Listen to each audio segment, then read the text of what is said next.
2025년 5월 13일입니다. 여기는 향동사무실.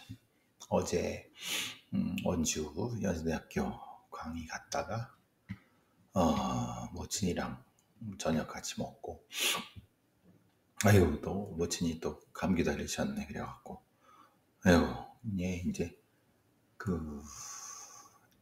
이 잔병치레가 있는 거는 참 그렇습니다. 요즘 날씨 철에 맞지 않게 조금 이 서늘한 부분도 있는데, 아마 이제 다음 주부터는 날이 오늘도 그렇지만 25도. 어쨌든 이 환절기, 이게 환절기 5월이 환절기가 모르겠지만, 어떤 이게 낮과 밤에 기온차가 일교차가 심한 때는 늘 조심하시기 바랍니다. 오늘 근데 이천에서 또 그 물류창고 화재가 발생했어요. 이천 대형 물류창고 화재. 아까 이제 제가 쭉 와서 도착 바로 전인가? 이천 대형 물류창고에서 화재가 발생해서 소방대응 2단계 이렇게 얘기를 했는데, 지금은 다행히 지금 인명 피해는 없는 것 같아요.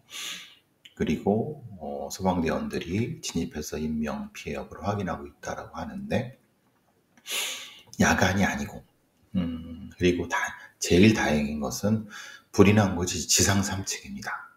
여기가 지하 1층부터 지상 3층까지 있는 건데, 지난 다른 많은 사건에서는 지하층에서 물류창고에 작업을 하다가, 그러니까 지하에서 불이 나니까 바로 위로 올라가서 불이 굴뚝 효과가 되고 막 그러면서 대피 못하고 불에 질식해서 다 죽고 막.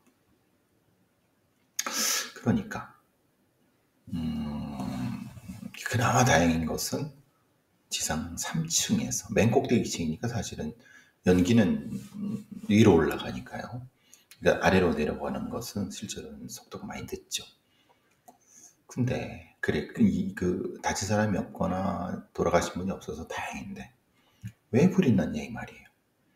불이 날 수도 있지, 뭐 이렇게 할 수 있지만, 제가 몇 번이고 말씀드렸지만, 이천, 광주, 용인은 좀 저기 안성, 안산, 여주는 조금. 그러니까 이 소위 말하는 재벌 3사대 놈들이라든가 아니면 돈 가진 놈들이 그런 데에다가 물류창고, 냉동창고 지어놓고 거기서 저기 중소기업 물건들 이런 거 비슷한 거 복제해서 쟁여놓거나, 아니면 또 이런 것처럼 냉동 물건 이런 거 쟁여놓고 그걸로 이제 매석하는 경우도 있고, 또 하나는 이게 창고 공장 같은 거잖아요. 근데 그거를 이제 허가를 받아서 짓는데, 실제로 창고 공장은 가짜, 그러니까 실제로 명목이고 주변의 땅을 사갖고 땅값이 오르죠. 왜냐면 거기에 이제 물류창고가 있고, 그러면 주변이 개발이 되고, 그럼 그걸로 이제 돈 벌고, 실제로 그렇게 해갖고 팔아먹고, 대충 이제 여기서 냉동 창고에서 물건들 매점매석하거나, 아니면은 그러니까 중소기업 물건들 여기다 쟁여놓고 물건 풀고 이런 것들. 그러니까 그게 대부분 이제 돈 가진 놈들, 주로 이제 재벌 3, 4세 놈들. 그걸 가지고 이제 돈 좀 벌면 그걸로 상장시켜 갖고, 아니면은 여러 가지. 그래서 이제 편법적으로 자기 재산을 새끼한테 물려주는, 굉장히 이 엉망인 상황. 그래서 그런데 물류창고가 그래 좋아. 그래 물류창고 그렇게 쓸 수도 있다, 그쵸? 그럼 안전하게 법규에 맞게. 그런데 그런 용도로 대충 짓고 어차피 그거 이렇게 하니까 외국인 노동자 쓰고 공기 맞추려고 막 무리해서 작업하고 소방관 놈들한테 돈 채매기고 뭐 시청 돈 쳐먹이고 뭐 그래서갖고 엉망. 그러니까 반얀트리처럼 부산의 반얀트리처럼 완공도 안 되는데 준공도 안 되는데 사용하거나 아니면 준공에 쫓겨서 막 환기도 안 시키고 작업하고 거기 외국인 노동자들 거기 불타 죽고 난리도 아니고 여기는 사실은 뭐 이미 완공돼서 사용하는 건물이지만 도대체 물리창고 화가 뭐 때문에 사실은 불이 났느냐 보니까 이 3층에는 뭐 배터리 같은 게 있다고 하는데 그럼 지금 여기 사람이 안 죽었으니까요. 그래서 분명히 이제 이런 거죠. 지하 1층은 냉동식품, 1, 2층 화장, 2층, 3층은 면도기, 선풍기 등인데 선풍기용 리튬 이온 배터리가 보관된 상태에서 아마 그게 붙어서 뭐 이거를 완전히 끄지 못하고 있는 상황인 거죠. 그러면 도대체 왜 불이 났는가? 불이 난 것을 이제 막을 수 없었는가? 다행히 최초 신고자가 초기 임명 대피요도를 잘했다고 하지만 이거는 지상 3층에서 불이 났기 때문에 임명 대피요도를 잘한 거지. 이게 지하에서 났으면 이건 다 죽는 겁니다. 진짜 지난번에처럼. 엄청나게.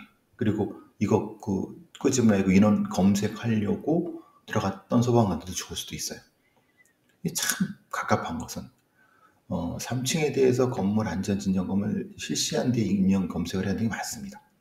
그런데 이거는 3층에서 불났다는 걸 아니까 3층만 불탔으니까 실제로는 당연하게도 뭐 3층에 대한 건물 안전 점검이라는 것이 실제로 그렇게 어렵지 않겠죠. 생각해보세요. 지하 1층, 2층, 3층인데 3층이 오면 탔어. 밑에가 구조적으로 문제가 있을 게 사실은 비교적 적죠.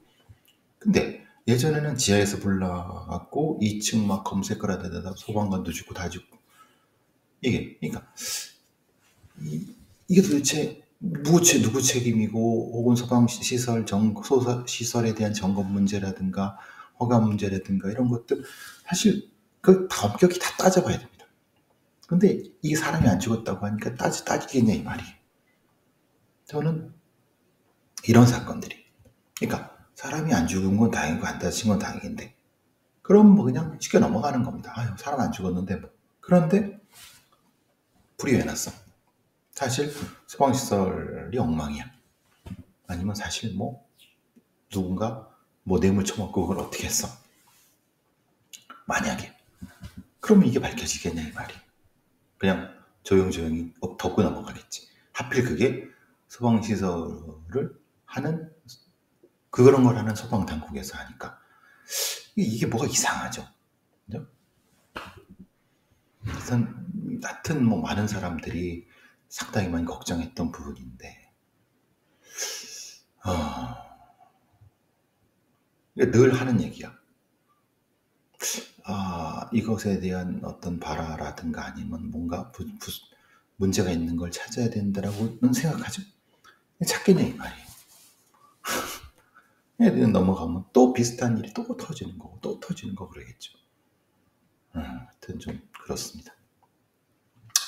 오후쯤에 이제 오늘 사실 점심 바로 전에 11시 반쯤 도착해서 이것저것 원주 강의 교환 만드는데 사실 교환 만들기가 쉽지가 않습니다. 원래 교환이 있던 것도 아니고 여기가 사실 하루 꼬박 해도 사실 힘든 부분인데 게다가 어영부영하다가 지금까지 왔네요. 그런데 지금 문제가 되는 것이 아까 그러면서 기자 전화를 받았는데 딱 받은 게 이제 이준석 후보가 대선 후보가 공인 탐정에 대한 공약을 했다 그런 얘기를 하더라고요. 뭐 당연히 공인 탐정에 대한 공약을 할 수 있겠지. 그래서 이제 어떤 기자가 저한테 이제 이거 어떻게 생각하십니까?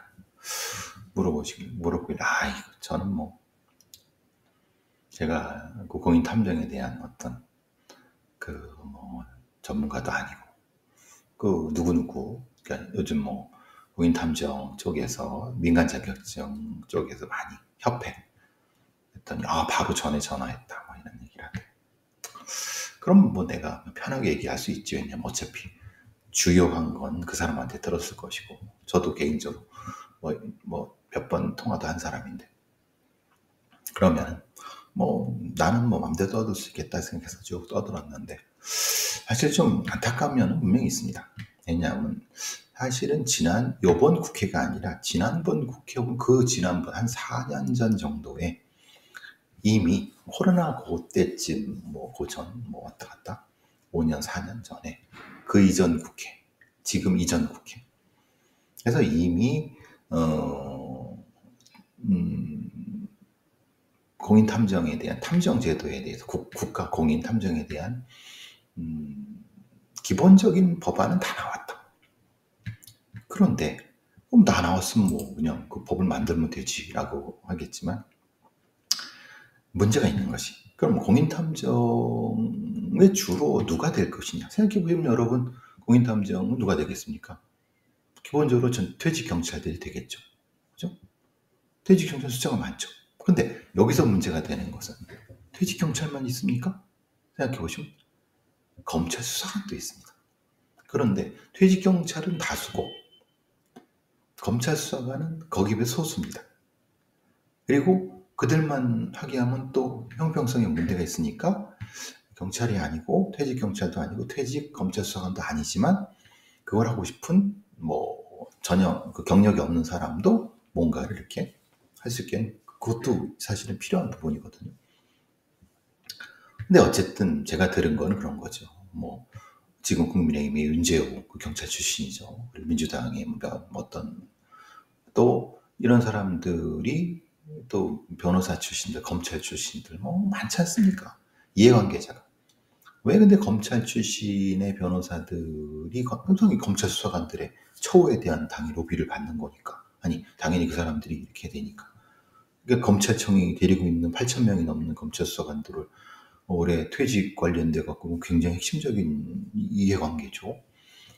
검찰 수사관들이 못하니까 대신 변협에서 해주기도 하고, 아니면 법무부에서 대신 이렇게 해주고, 여기는 또 경찰 출신들이니까 행정안전부 대위라고, 경찰 공제회, 퇴직 경찰 모임들,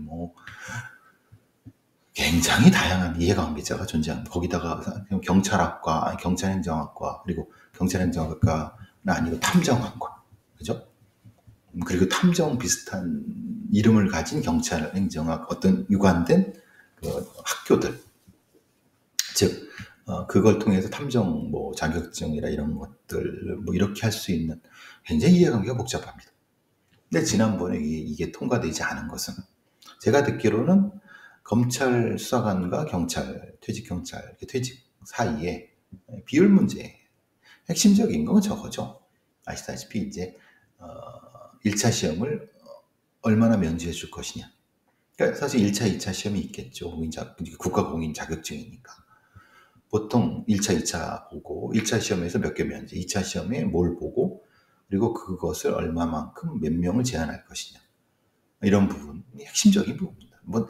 우리 얘기되는 것은 변호사들이 얘기하는 것처럼 개인정보의 침해라든가 이런 부분 얘기도 하고, 경찰 쪽에서는 수사권에 대한 약간, 예를 들면 당연히 탐정이 일려고 하면 이제 핸드폰 조회, 일정 정도 위치 조회, 그 다음에 또 이 금융기록에 대한 일정 정도의 조회, 이런 다는 안 됩니다. 당연히 그건 영장에 의한 거니까. 근데 그것이 일정 정도 본인이라든가 어떤 조금 제한된 한도 내에서, 그것도 사실 대단한 거거든요. 그러니까 그거는 사실은 이미 다 합의된 거고, 그리고 다 익스큐즈가 되는 부분이 있는데, 핵심적으로 합의가 안 되는 거는, 기본적으로 경찰 출신들, 퇴직 경찰 출신들은 이 우선권을 갖겠다. 더 많은. 그리고 또 쉽게. 근데 문제가 되는 건 이겁니다. 퇴직 경찰들은 대부분 모두 다 수사를 하는 게 아닙니다. 그러니까 저같이 수사 경과, 수사 파트에서만 있었던 사람. 그런데 사실 저도 수사 파트에 있었던 것이 아니라 이 성북경찰서 쪽에 과학수사 쪽에 있는 전산실 쪽에도 있었고 그렇습니다. 포괄적으로는 수사 파트인데, 그러니까 검찰 수사관들은 사실은 기본적으로 그게 수사 파트죠. 그러면 사실 생각해보면 검찰 수사관들한테는 오히려 경력을 5년 주고 5년 이상이면 다 주는 거. 되게 기본 자격을 경찰은 기본 10년 뭐 이렇게 얘기하다가 10년은 너무하다. 그러니까 5년. 그럼 이제 검찰 수사관 쪽이나 이쪽에서 아니 그럼 안 돼. 왜? 그러면 경찰이 너무나도 이런 일종의 밥그릇 싸움이라 그럴까? 밥그릇 싸움 같기도 하고 사실은 원칙상으로 어떤 규정을 해야 될 것인가에 대한 문제이기도 하고 어떤 일종의 정도 관리, 자격 관리 부분인데 자격 관리를 처음에 법을 제대로 안 만들면 나중에 문제가 될 수 있고 또 문제는 이겁니다. 지금 이제 그 탐정이라는 이름으로 사실 민간조사관이죠. 그래서 지금 사설 단체들 무슨 민간조사관 협회부터 시작해서 퇴직 경찰들이 한 어떤 민간조사관 자격증이 여러 가지가 있습니다. 협회도 몇 개 있고 크게는 뭐 한 두세 개 되는 것 같은데 그럼 거기서 지금 발급했던 민간조사관은 자격은 당연히 그 사람들이 그렇게 한 이유는 뭐겠습니까? 국가공인 자격증이 도입되면 일종의 경과 조치로서 일정 시간 그 기존에 있는 민간 일정 정도는 인정해 주거나 그대로 인정해 줄 수는 없죠. 근데 그렇게 그 자격을 가진 사람들은 시험 몇 과목을 뭐 면제해 주거나 아니면은 뭐 경력을 조금 더 해주거나 뭐 이런 어드밴티지를 당연히 받을 생각으로 그러겠죠. 근데 그걸 또 생각해 보시면 검찰 수사관 쪽은 안 받으려고 하는 겁니다. 왜? 지금 사실 제가 있었던 학교에도 탐정학과 탐정 전공이 있어갖고 그 졸업생들하고 연결된 무슨 협회에서 민간 자격증을 많이 그렇게 뿌리듯이 하는데 그럼 뭐 이게 한둘 명이니까 이런 문제들. 그러니까 이게 사실은 이건 밖으로 싸움이죠. 이해관계가 많으니까. 또 하나는 이제 저는 사실 그런 얘기를 했죠. 결국은 이제 지금 검찰 쪽에 힘이 빠지고 이재명 쪽에서 하려고 하면 할 수 있다. 왜냐하면 검찰이 지금 그게 문제가 검사들은 그게 문제가 아니죠. 검찰 수사관들을 돌아볼 여력이 없으니까 그러니까 만들 수 있다. 그런데 타협은 해야 될 것 같다. 어느 정도까지. 거기다가 변호사 사무실의 사무장들은 어떻게 할 거냐. 그러니까 거기서 사무장들이 지금 사실은 그런 역할을 해왔었는데 그러면 그 사람들한테는 어떻게 해야 되느냐. 좀 어드밴티지를 주는 거냐 아니면 거기도 자격을 주는 거냐 아니면 사실 그런 문제들 또 저는 사실 그런 문제보다는 핵심적으로 유전무죄 무전유죄가 되면 안 된다. 그러니까 공익탐정법인을 일단 의무적으로 만들게 해라. 그러니까 탐정 자격증이 만들겠지만 거기에서 돈이 그러니까 자격증 응시할 때 돈 이런 게 나오게 되지 않습니까? 돈을 그러면은 그 돈의 일부를 떼어서 기금을 만들고 그 기금으로 공익탐정법인을 몇 개 만들어서 그들은 뭘 하느냐? 이제 가난한 사람, 그 돈이 없는 사람을 위해서 일정 자격이 되는 사람한테 탐정 서비스 제공해 줄 수 있게 이렇게 그러면 사실 유전무죄 부전유죄 얘기는 생각해보면 삼성의 이재용이나 SK의 최태원 같은 애들은 돈이 많으니까 쥐들이 마음대로 탐정을 수십 명, 수백 명 써도 상관없다. 근데 돈 없는 사람은 탐정, 변호사랑 똑같은 거 아니냐? 그럼 안 된다. 탐정도 그럴 수 없다. 이게 공익탐정 부분, 이런 부분들, 공익탐정법인, 우리가 이제 법무부에 있는 일종의 사회복지 차원에서, 치안복지 차원에서 이렇게 할 수 있는 부분도 있어야 될 것 같고, 이런 얘기도 하고 그러는데, 어쨌든 현실은 그렇습니다. 현실은 지금 현장의 경찰 수사관들은 자기가 맡고 있는 사건으로 사실 허덕이고 있는 거고, 그리고 실력도 사실은 부족한 애들도 있고, 결국 그러면 국가 공인 탐정 자격증이 도입되는 건 사실 필연일 수밖에 없다. 언젠가는. 어차피 4년 전에 도입됐어야 되는 건데. 그러면은 그건 도입되는 거다. 다만 자격증 관리라든가 엄격하게 개인정보 침해 못하게 하거나 그리고 숫자 관리라든가 이런 것들은 명확히 해야 되는 것이 아니냐. 그런 얘기도 좀 했고요. 글쎄요, 모르겠습니다. 어쨌든 사실 미국이나 유럽은 다 있는 거고, 일본도 있는 거고, 우리도 사실 일정 정도 자격을 가진 사람한테 주는 건 당연한 겁니다. 근데 너무 시간을 끌었어요. 사실은 4년 전에 됐어야 되는 건데 그런 생각도 좀 들고 그렇습니다. 이준석이 지금 얘기하는 거는 특히 세 가지 부분입니다. 말하자면 그리고 핵심적인 건 퇴직 경찰을 이용한 자라고 하는 건데 여기서 퇴직 경찰이라고 하는 것은 기본적으로 이제 정년을 다 마친 그런 사람들은 일종의 시민 치안을 같이 지역사회 치안하고 탐정이랑 또는 이제 뭐 조사관 같은 형태인데 뭐 생각은 기본적으로 아이디어는 좋습니다. 그런데 문제는 그러면 이제 청년들이 또 문제 제기를 하겠죠. 아니 우리가 탐정이나 젊은 쪽에서 그걸 직업으로 하려고 하는데